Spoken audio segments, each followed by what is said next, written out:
एक सेठ ने अपने नगर में डिंडोरा पिटवाया कि कोई ऐसा उपाय बताए कि जब मैं मरूं तो अपनी सारी दौलत अपने साथ लेकर के जाऊं। बहुत बड़े धनाढ्य थे, धनवान सेठ थे। उन्हें यह लग रहा था मैं इतनी संपत्ति कैसे छोड़कर जाऊंगा, ऐसा कोई उपाय बताओ कि मैं मरूं तो अपनी सारी दौलत साथ में लेकर के जाऊं। बहुत लोगों ने कह दिया कि ऐसा हो ही नहीं सकता, आप अपनी दौलत अपने साथ लेकर नहीं जा सकते, कोई समाधान नहीं है। तब एक बड़े उच्च कोटि के संत आए और सेठ से कहते हैं, सेठ जी इसका समाधान है, आपने जो भी दौलत कमाई है वो सारी संपत्ति आप अपने साथ ले जा सकते हैं। सेठ जी ने कहा कैसे? तब साधु ने कहा सुनो, जब आप अमेरिका जाते हैं, आप कभी अमेरिका गए हैं? सेठ ने कहा हाँ, हम अमेरिका भी कुछ वर्ष पहले ही गए। तो संत ने कहा अमेरिका में हमारे भारत का पैसा चलता है? उन्होंने कहा नहीं, वहां डॉलर चलता है। तो डॉलर कैसे मिलता है? बोले भारत का पैसा जमा करो बैंक में तो डॉलर मिल जाएगा, उससे आप उस देश की यात्रा कर लो। संत ने कहा ऐसे ही आपका जो धन है वो भगवान के लोक में, भगवान के धाम में, जब भारत का पैसा अमेरिका में नहीं चलता तो भारत का रुपया भगवान के यहाँ कैसे चलेगा? तो वहाँ अमेरिका में डॉलर चलता है। उसी प्रकार भगवान के घर में पुण्य की कमाई चलती है, पुण्य का पैसा चलता है। इसलिए तो मीरा ने कहा पायो जी मैंने राम रतन धन पायो, राम नाम का धन वहां चलता है। ये जो तुम्हारी दौलत है, इस संपत्ति को समाज की सेवा में, साधुओं की सेवा में, जरूरतमंदों की सेवा में अपनी संपत्ति लगा दो। जब आप समाज की सेवा में अपनी संपत्ति लगाएंगे तो जितना धन आप समाज की सेवा में लगाएंगे उतना धन आपको परमात्मा के यहाँ मिल जाएगा। जितना यहाँ दोगे उतना वहां मिल जाएगा। ध्रुव जी महाराज का अपमान हुआ। माँ से कहा माँ मेरा अपमान कर दिया माँ ने कहा कोई बात नहीं, जा बेटा तू उस परम पिता परमात्मा की शरण ग्रहण कर, फिर तू अपमान और सम्मान से ऊपर उठ। ध्रुव जी ने तपस्या की, भगवान मिले और 36,000 वर्षों का राज्य मिला। आप कब राजा बनेंगे? आपके जीवन में सुख कब आएगा? जब आप अपमान को सहन कर लेंगे तब आप महान बनेंगे। ध्रुव जी राजा बन गए और पूरा शासन भोग कर, आनंद भोग कर, मनु जी के दिव्य उपदेश से, कुबेर जी के भक्ति के ज्ञान से उनके भाइयों को यक्षों ने मारा, बहुत सारे यक्षों को आपने मारा है, मनु जी ने उपदेश दिया है। और मनु जी के दिव्य ज्ञान से श्री ध्रुव जी महाराज संसार को छोड़कर मृत्यु के सिर पर पांव रख के भगवान के धाम को चले गए। आज भी ध्रुव तारा बनकर चमक रहे हैं श्री ध्रुव जी महाराज। भगवान के भजन में कितनी शक्ति है। मैं कल आपसे कह रहा था कि आप भी एक बार आजमा करके देख लीजिएगा, यदि विश्वास नहीं है तो।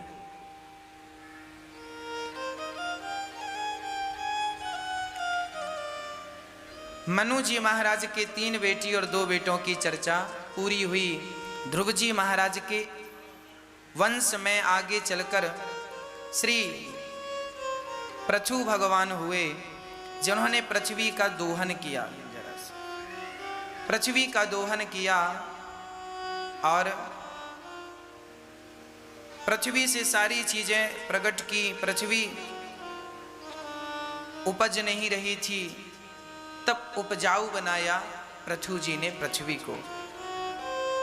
पृथु भगवान के नाम से धरा का नाम पृथ्वी पड़ा, पहले से धरा कहते थे, फिर पृथ्वी कहने लगे। क्षमा भी कहते हैं, पृथ्वी का नाम क्षमा भी है। 10,000 कान मांगे हैं। पृथु जी ने एक यज्ञ किया, यज्ञ भगवान प्रकट भये तो भगवान से पृथु जी ने कहा आप हमें 10,000 कान दीजिए। प्रश्न खड़ा हुआ, आप 10,000 कानों का क्या करेंगे? बोले हम भगवान की कथा सुनेंगे। इस छोटी सी चर्चा से यही शिक्षा मिलती है कि आपके ये जो 2 कान है ना, ये कानों को निंदा सुनने में, बुराई सुनने में, चुगली सुनने में मत लगाइएगा। ये जो कान है हमारे, केवल भगवान की कथा सुनने में लगाइएगा। आज हम लोगों को देखते हैं, 2 लोग बैठे हैं, 4 लोग बैठे हैं और पड़ोसियों की बातें कर रहे हैं, फलाने व्यक्ति की बातें जिनसे आपका कोई लेना देना नहीं है, आप उनकी बातें कर कर भी 1-1 घंटा बिगाड़ते हैं। हाँ या ना?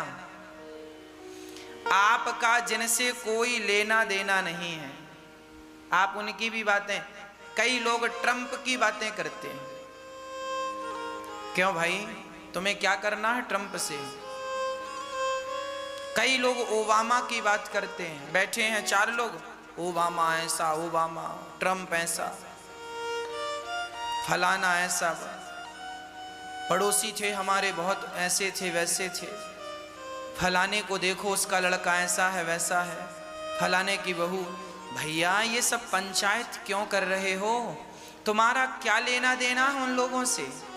और 1-1 घंटा जो बिगाड़ रहे हो फला व्यक्ति की चर्चा करके, उससे तुम्हारा फायदा क्या होने वाला है? तुम्हारा समय ही तो बर्बाद हो रहा है। इसलिए कहता हूँ, जो समय व्यर्थ की बकवास में चला जाता है, वो समय केवल भगवान की चर्चा में लगाओ। भगवान की चर्चा में लगाओ और अपनी सफलता में वो समय खर्च करो। आप कैसे अपने आप को सफल बना सकते हैं? हमारे देश में बेरोजगारी ज़्यादा है, बच्चों को, युवाओं को काम नहीं है, और आज का युवा बैठ करके केवल 4 लड़के बैठते हैं तो क्रिकेट की बात करते हैं, सचिन की बात करते हैं, धोनी की बात करते हैं, विराट कोहली की बात करते हैं। अरे उनका कैरियर तो बढ़िया सा बन गया, तुम उनकी चर्चा करके अपना कैरियर क्यों बिगाड़ रहे हो? 1-1 घंटे, 2-2 घंटे उनकी बातें करके आपको क्या मिलने वाला है? आप अपना जीवन संवारिए, अपने बारे में सोचिए, अपनी बातें कीजिए। आप कैसे सफल बनेंगे उस पर ध्यान केंद्रित कीजिए। कैसे आप अपने परिवार को 2 पैसे कमा कर दे सकते हैं, कैसे आप अपने घर की ज़रूरतें पूरी कर सकते हैं, इस विषय में थोड़ा सा दिमाग लगाइए और अपने आप को सफल, अपने आप को कामयाब बनाने के लिए कदम आगे बढ़ाइए, जिससे आपका कल्याण है। फला व्यक्ति की चर्चा करने से आपका कोई कल्याण होने वाला नहीं है। आज का युवा 2-2 घंटे, 3-3 घंटे, 4-4 घंटे क्रिकेट देखता है। पढ़े लिखे लोग क्रिकेट देख रहे हैं, पढ़ा लिखा जवान युवा क्रिकेट देख रहा है। क्रिकेट के माध्यम से बड़े बड़े क्रिकेटर ये कहते नजर आते हैं कि आप भी अपनी किस्मत आजमाइए, मतलब क्रिकेट में पैसा लगाइए, अर्थात जुआ खेलिए। आप यदि जुआ खेलने लग जाएंगे तो जो दाल रोटी खा रहे हैं वो भी तबाह हो जाएगी, समाप्त हो जाएगी। इसलिए अपने समय का दुरुपयोग ना कीजिए। समय समय पर होत है समय समय की बात, राम जन्म का दिन बड़ा और कृष्ण जन्म की रात।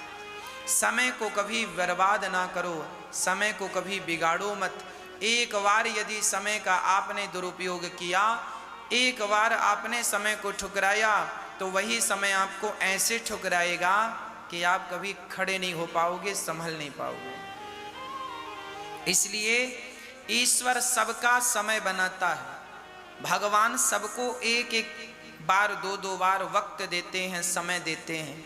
कुछ लोग उस समय का सदुपयोग करते हैं तो वो व्यक्ति सफल हो जाता है, और वह व्यक्ति अपने समय का दुरुपयोग कर ले तो वही व्यक्ति जीवन भर 2-2 रोटियों के लिए रोता रहता है, 2-2 पैसे के लिए रोता रहता है। इसलिए समय बहुत बलवान है, समय बहुत कीमती है। समय को, समय की गति जो जान ले, समय को जो पहचान ले, उसका तो कल्याण हो जाए। आज हम देखते हैं बच्चे अपना समय बर्बाद करते रहते हैं। किसी की चर्चा करने से कोई लाभ नहीं, किसी का पांव पकड़कर खींचने से कोई लाभ नहीं। खींचना ही है तो किसी का हाथ पकड़कर खींचिए। पांव पकड़ के खींचने वालों की जो लंबी भीड़ है, हाथ पकड़ के खींचने वाले कम है। आप हाथ पकड़कर खींचने वाले बनो, पांव पकड़कर खींचने वाले मत बनो। पांव को मत खींचो, हाथ को खींचो। किसी का सहारा बनो, किसी को रास्ते से गिराओ मत। तात्पर्य यह हुआ कि हम अपने कानों से, पृथु जी ने 10,000 कान मांगे, इन कानों से ना किसी की निंदा सुने, ना किसी की चुगली सुने, कुछ भी नहीं। जब आपका मित्र, आपकी सहेली, आपका पड़ोसी कहे फलाना व्यक्ति ऐसा, तुरंत चुप कर दो भैया। उस व्यक्ति की चर्चा हमें क्यों सुना रहे हैं? हमें तो भगवान की कथा सुनाओ, और हमारे लायक हम कैसे सफल बने उसके बारे में थोड़ा सा डिस्कस कर लें। हाँ, हम कैसे अपना जीवन ठीक करें, कैसे हम सफल बने, इस पर विचार करें, इस पर चर्चा करें तो काम बने। 10,000 कान इसलिए मांगे गए ताकि इन कानों से भगवान की कथा सुनी जाए। भगवान का चिंतन करेंगे तो जीवन सफल हो जाएगा। 10,000 कान मांगे गए। प्राचीन बरही की पावन चर्चा है, जब व्यक्ति संसार के विषयों में उलझता है। आज मनुष्य की दुर्गति क्यों होती है, दुर्दशा क्यों होती है? क्योंकि वह फंसा पड़ा है। पुरुषों से स्त्रियां नहीं छूट रही हैं, स्त्रियों से पुरुष नहीं छूट रहे हैं। बुढ़ापा आ गया फिर भी मेरा मेरा मोह में उलझा पड़ा है। यही तो इनकी दुर्दशा और दुर्गति का कारण है।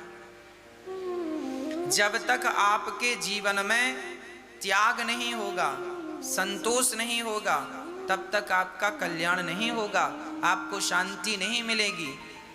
जो व्यक्ति संसार में उलझा पड़ा है, जो व्यक्ति अधिक लोभी है, क्या उसे कभी शांति मिलेगी? और जिसके अंदर त्याग है, फॉर एग्जाम्पल, आपके 100 रुपए गिर गए तो आप रोते हैं। आपके 1000 रुपए गिर गए या 50,000 का नुकसान हो गया, आप रोते हैं, हे भगवान मैं तो लुट गई, मैं तो लुट गया, बर्बाद हो गया। 50,000 का नुकसान, 1000 रुपए जेब से गिर गए, गिर गए, गिर गए, गिर गए। हे भगवान मेरा ये चप्पल चोरी हो गई, चोरी हो गई, चोरी हो गई। देखिए, किसी की चप्पल चोरी हो जाए तो आधा घंटा रोता, परेशान होता। किसी की गाड़ी चोरी हो गई, रोता, गाड़ी चोरी हो गई। किसी का लाख रुपए का नुकसान हो गया, रोता है। मैं आपको बता दूं, यदि आपके अंदर त्याग है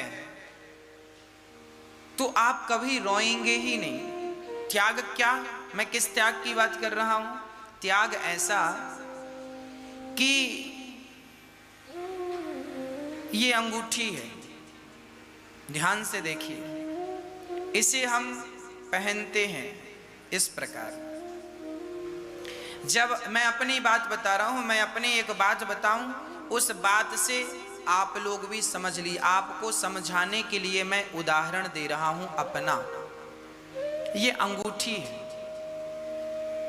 जब मैंने इसको पहना, उसी समय मैं ये सोच लिया था कि यदि ये अंगूठी गिर गई, कई बार अंगूठियां हैं, सोना चांदी गिर जाता, गले से चैन टूट कर गिर जाती है, कान के बाले गिर जाते हैं, अंगूठियां गिर जाती हैं, कई बार गले की चैन चोर उड़ा ले जाते हैं।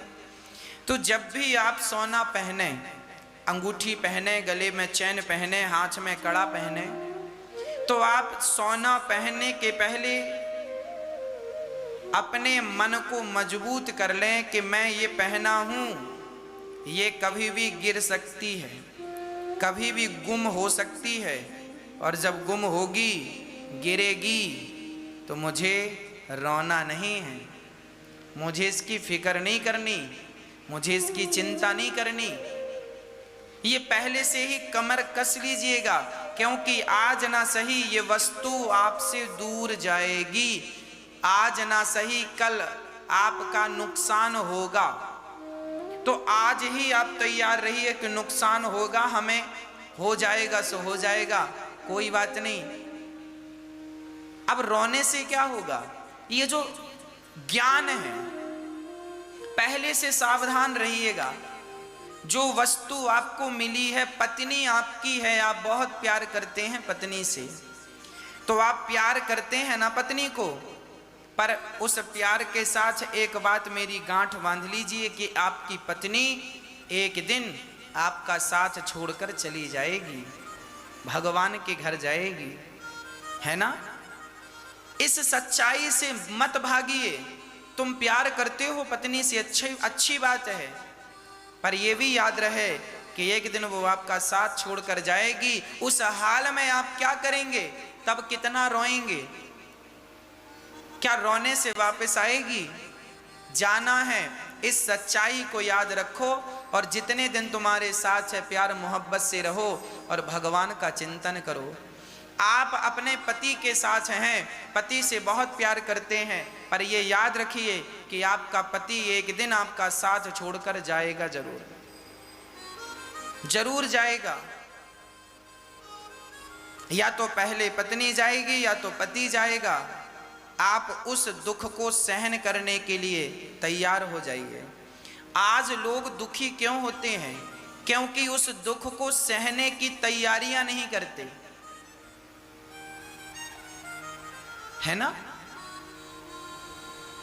जब आप तैयारी नहीं करते तो आप दुखी। इसलिए आप अपने दिमाग को, अपने बुद्धि को सेट करके चलिए कि आपकी पत्नी आपके साथ कुछ दिनों की मेहमान है, चली जाएगी। आपका पति आपके साथ कुछ दिनों का मेहमान है, चला जाएगा। उस हाल में आपको कैसे रहना है, उसकी आदत अभी से बनाना स्टार्ट कर दीजिए।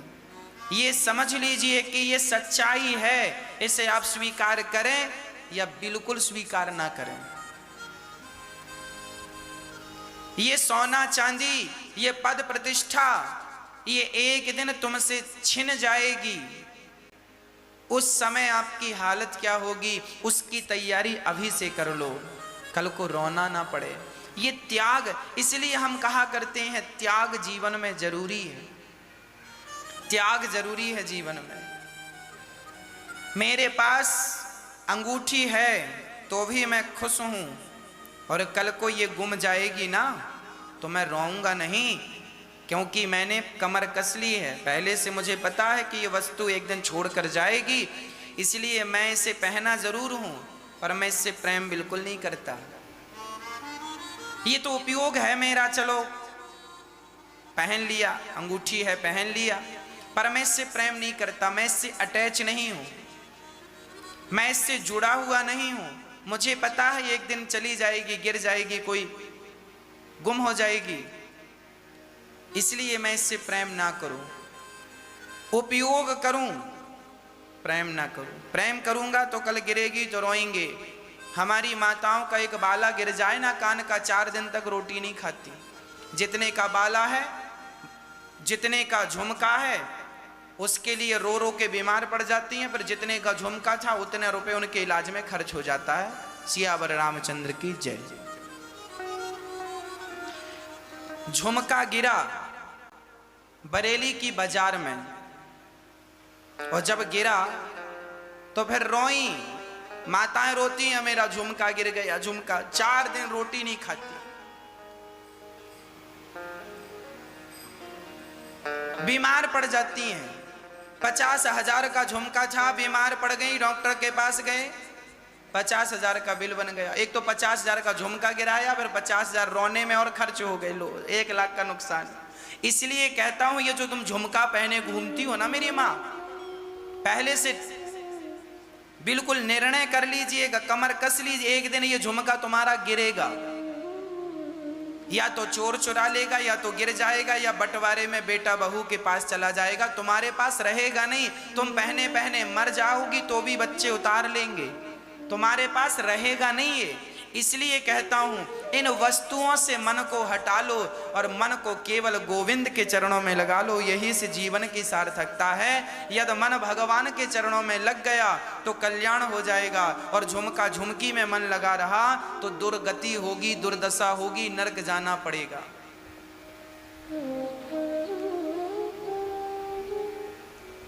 हाँ, पहले से लोग तैयार नहीं होते, पहले से तैयारियां नहीं होती, इसलिए दुख बहुत ज्यादा लगता है। हम तो हर हाल के लिए तैयार हैं। ये जो तुम्हारा शरीर है, ये शरीर भी तुम्हारा साथ छोड़ देगा, इसके लिए भी तैयार रहिएगा। पता नहीं ये हाथ कब काम करना बंद कर दे, पता नहीं ये हाथ कब काम करना। मैं अभी से सबके लिए तैयार हूं। रोना नहीं है किसी भी हाल में, हर हाल में परमात्मा को याद। जीवन में जब दुख आए तो भगवान से बस यही कहिएगा, प्रभु मेरे किए हुए पापों की सजा मुझे मिल रही है, आपने अच्छा किया कि प्रभु मुझे दंड दिया। प्रार्थना सिर्फ इतनी है कि यदि दंड दिया है तो इस दंड को सहन करने की, इस दर्द को सहन करने की शक्ति भी आप ही दीजिएगा, इस दुख को सहन करने की ताकत भी आप ही दीजिएगा। हर हाल के लिए तैयार हो जाना चाहिए। मैंने सुना था महाराणा प्रताप जी जब युद्ध कर रहे थे हल्दी घाटी का, उसके बाद वो जंगल की तरफ चले गए और घास की रोटियां बना बना करके खाई, ऐसा मैंने सुना है, इतिहास में पढ़ा। घास की रोटियों का अर्थ ये है कि पत्ते, जंगल के पत्ते खाकर उन्होंने अपना जीवन यापन किया। आज हम हलवा पूड़ी खा रहे हैं, आज हम रबड़ी और रसमलाई खा रहे हैं, आज हम दाल चावल सब्जी रोटी खीर मेवा मिष्ठान खा रहे हैं, पर कल को आपको घास भी खानी पड़ सकती है, कल आपको पत्तों से भी गुजारा करना पड़ सकता है। उस हाल के लिए भी तैयार रहिए। जैसे माता सीता अयोध्या के सिंहासन पर भी बैठती थी, राजाओं की तरह रानी थी ना, तो पूरा सुख सुविधाओं से परिपूर्ण जीवन था, पूरा आराम था, पर वही सीता माता को जंगल भी जाना पड़ा, नंगे पांव भी चलना पड़ा, जंगल से लकड़ियां भी काटनी पड़ी, चूल्हा भी फूकना पड़ा, बच्चों का पेट भरने के लिए। जिनके सेवा में लाखों दासियां हुआ करती थीं, आज उन्हें बच्चों के लिए खुद रोटी बनानी पड़ रही है। मतलब माता सीता हर सिचुएशन में रहने के लिए रेडी थी। आपसे मेरी सिर्फ यही प्रार्थना है, आप भी हर स्थिति के लिए अपने आप को तैयार रखिएगा। दुख तब होता है जब व्यक्ति अपनी तैयारियां नहीं करते। हर स्त्री को अपनी तैयारी कर लेना चाहिए, हर पुरुष को अपनी तैयारी कर लेनी चाहिए। कब दुख आ जाए कोई नहीं जानता, इसलिए भगवान का चिंतन अभी से स्टार्ट करिए। भगवान ही हम सबके रक्षक हैं, हम सबके संगी और साथी हैं। एक टेर रघुनाथ की, दूजो न कोई सहाय। एक कोई दूसरा सहारा नहीं है एक ईश्वर के सिवा। जो भगवान की शरण में है उनका बाल भी बांका नहीं होता। इसलिए ये संसार में रहना नहीं देश बिगाना रे।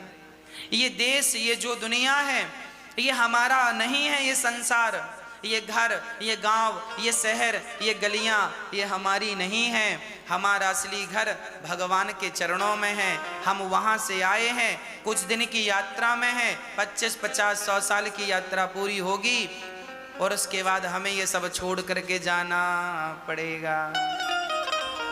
इसलिए तो कहते हैं ना, परदेसियों से ना अखियां मिलाना,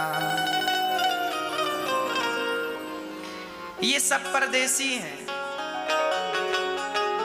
आपकी पत्नी, आपका पति, आपका पुत्र, आपका परिवार, आपका सोना, आपकी चांदी, आपका पद, आपकी प्रतिष्ठा, सब परदेसी हैं। और ये परदेसी एक दिन सब छूट जाएंगे। परदेसियों से ना अखियां मिलाना, परदेसियों से ना।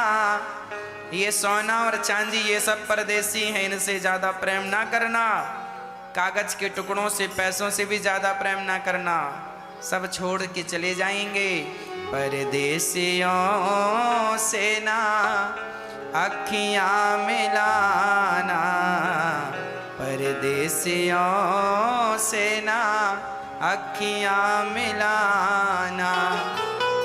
परदेसियों को है एक दिन जाना, परदेसियों से ना अखियां मिलाना। सबको जाना पड़ेगा। जब आप जाओगे, हम तो चले परदेस, हम परदेसी हो गए। हम तो चले परदेस, हम परदेसी हो गए। छूटा अपना देश, हम परदेसी हो गए। ये गलियां पथ पनघट ये पंछी बरसों पुराना। ऋषभदेव जी इनके वंश में उत्पन्न हुए। ऋषभदेव जी के 100 बच्चे हुए। सबसे बड़े का नाम भरत। भरत जी महाराज अपनी प्रजा को उपदेश, ऋषभदेव जी भगवान के परम स्वयं भगवान थे, वो उनका कल्याण हुआ, उनकी गति हुई। सबसे बड़े पुत्र भरत जी सब कुछ त्याग कर गंडकी नदी के तट पर नारायण नारायण नारायण नारायण नारायण का जाप कर रहे हैं। सब कुछ त्याग देना कितना कठिन है। बूढ़े बूढ़े लोग जिनकी उम्र पूरी हो चुकी है, पता नहीं कल मर रहे हैं कि परसों, ऐसे लोग भी त्याग नहीं करते।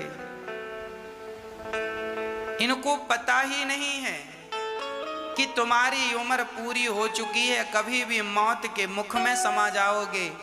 अपने इन हाथों से दान पुण्य कर लो, अपने हाथों से परमार्थ कर लो, अपनी वाणी से भगवान का नाम जप लो। लेकिन आज का बूढ़ा ये सब ना करके पैसों के पीछे, बूढ़े से बूढ़ा सिर ऐसे ऐसे हिल रहा, बुढ़ापे में पैसे गिने जा रहे हैं, हाथ भी कांप रहे हो, पैसे गिन रहे हैं।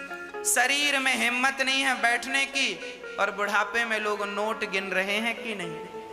ये माया नहीं तो क्या है? देखो जरा इन बूढ़ों को और इनसे जरा सीखो कि कहीं तुम्हारी भी तो यही दुर्दशा ना हो जाएगी।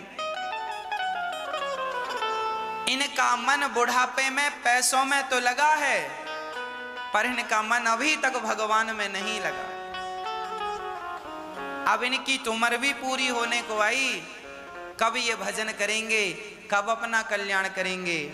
इन्हें कौन समझाए कि बुढ़ऊ आप अपना परलोक बिगाड़ रहे हो और कुछ नहीं कर रहे हो। समय कीमती है, वो समय जो अब व्यर्थ में जा रहा है उसे भगवान के चिंतन में लगाते तो कल्याण होता। इसलिए हम तो बूढ़ों की नहीं, हम तो जवानों की बात कर रहे हैं। आप समझ लीजिएगा और आप अभी से मन भगवान में लगाइए और बुढ़ापे में अपने सारी जिम्मेदारियों से निवृत्त होकर पूर्ण रूप से मन भगवान के चरणों में लगा देना। यही इस जीवन की सार्थकता। भारत जी सब छोड़कर गंडकी नदी के तट पर गए और भगवान का नाम जपने लगे।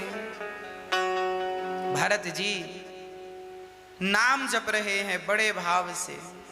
नाम जपते जपते जपते जपते काफी दिन हो गए, पत्नी को छोड़कर, पुत्र को छोड़कर, परिवार को छोड़कर बैठे हैं। अच्छा है, सबका त्याग कर दिया भरत जी ने।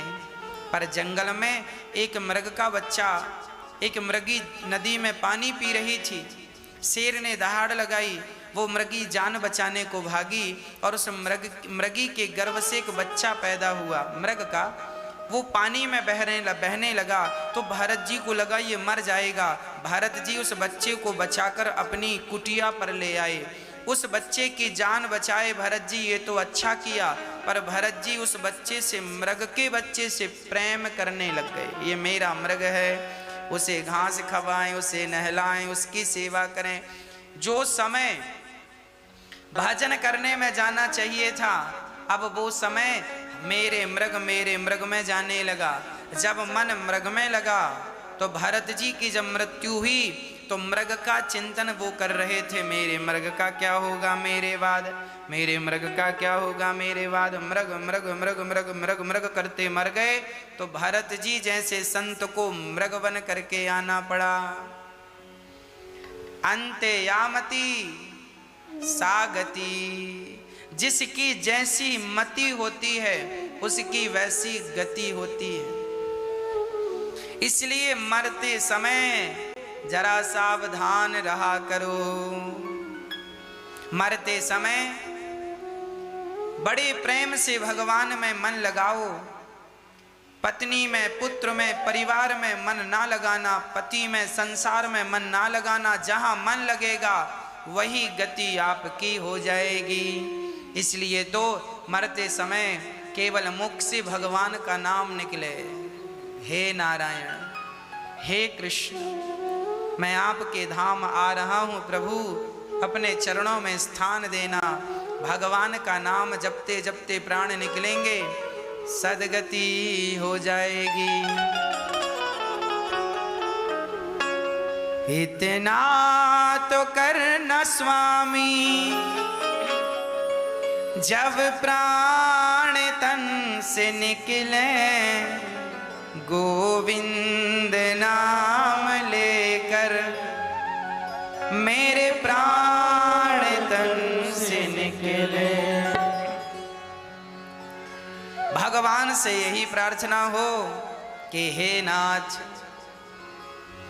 उस वक्त जल्दी आना, नहीं श्याम भूल जाना, मुरली मधुर बजाना।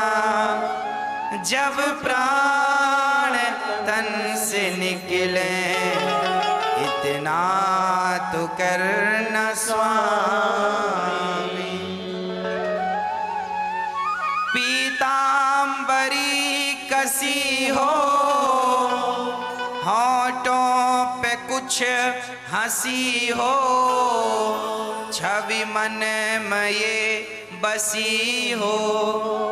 जब प्राण तन से निकले, इतना तो करना स्वामी।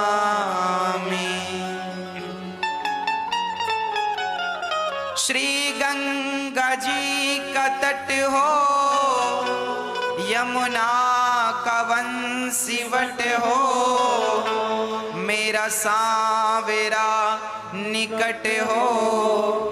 जब प्राण तन से निकले, इतना तो करना स्वामी।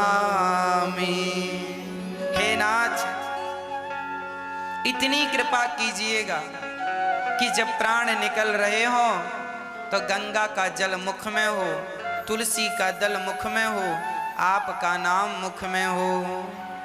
भगवान का नाम लेते लेते प्राण निकलें, इससे परम सौभाग्य जीवन में क्या हो सकेगा।